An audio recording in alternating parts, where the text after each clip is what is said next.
tous, voici la correction de l'exercice 5 qui est là pour vous préparer au mieux à la future évaluation. Donc on avait 4 points A, B, C et D disposés de cette manière et on avait 3 questions. Donc la première question, mon trésor T1 est à 5 cm de C et à 6 cm de B et il se trouve à l'est du point C. Donc on va devoir expliquer déjà. Donc première chose, on va exprimer ce que ça veut dire à 5 cm de C. Tout simplement, ça veut dire que T1, il se trouve sur le cercle de centre C et de rayon 5 cm. Deuxième information, il est à 6 cm de B. Donc on va le traduire. Donc le point T1, il est aussi sur le cercle de centre B et de rayon 6 cm. On a deux objets, et donc le point T1, ça sera le point d'intersection entre les deux cercles. Normalement, il y en a deux, mais vu que le point il est aussi à l'est du point C, donc forcément, on n'en aura plus que un. On va voir après la construction. Donc, on va construire donc les deux cercles. Donc, le cercle ici de centre C est de rayon 5 cm, donc 5 carreaux. Et ici, le cercle de centre B est de rayon 6 cm, 6 carreaux. Donc, il y a deux points d'intersection, celui-là et celui-là. Donc, le seul point qui est à droite, à l'est, donc à droite du point C, c'est le point T1. Donc, on retrouve ici. Donc, voilà pour le premier trésor T1.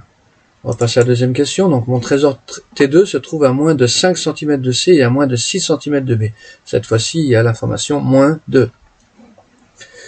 Donc, on va prendre la première information. Donc, T2 se trouve déjà, on écrit la phrase, il se trouve à moins de 5 cm de C. Qu'est-ce que ça veut dire à moins de 5 cm de C? Ça veut dire qu'il est à l'intérieur du cercle de centre C et de rayon 5 cm. Deuxième information, il est à moins de 6 cm de B. Donc à moins de 6 cm de B, c'est que le point T2, il est aussi à l'intérieur du cercle de centre B et de rayon 6 cm. Donc il suffit de tracer les deux cercles, mais ils sont déjà tracés, c'est les mêmes qu'on vient d'avoir là.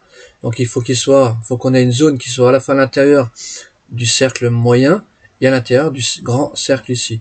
Donc cette zone, on la représente ici. Donc c'est la zone en rouge du trésor T2. Donc c'est tout simplement la zone d'intersection intérieure des deux cercles. On va passer à la troisième question. Mon trésor T3 est à plus de 6 cm de B et à moins de 3 cm de A. Donc là, cette fois-ci, on a la contrainte plus 2. Première, donc mon trésor T3 se trouve, première information, à plus de 6 cm de B. Donc plus de 6 cm de B, ça veut dire que cette fois-ci, il n'est pas sur le cercle, mais il n'est pas à l'intérieur, mais il est à l'extérieur du cercle. Donc T3 se trouve à l'extérieur du cercle de centre, il y a une faute d'orthographe, c'est pas ce centre, mais de centre B, et de rayon 6 cm. Deuxième information, c'est qu'il est à moins de 3 cm de A. Donc moins de 3 cm de A, donc il est à l'intérieur du cercle de centre A et de rayon 3 cm. Donc pour trouver cette zone, il faut déjà tracer le cercle de centre A et de rayon 3 cm, 3 carreaux, qu'on retrouve ici. Donc on a bien un cercle de centre A et de rayon 3 cm, 3 carreaux. Et donc le trésor T3 doit être à l'extérieur du grand cercle ici, et à l'intérieur du petit cercle ici. Donc la zone du trésor T3 est matérialisée ici, donc en jaune. Voilà pour la vidéo, j'espère que ça vous a permis de mieux comprendre. À bientôt.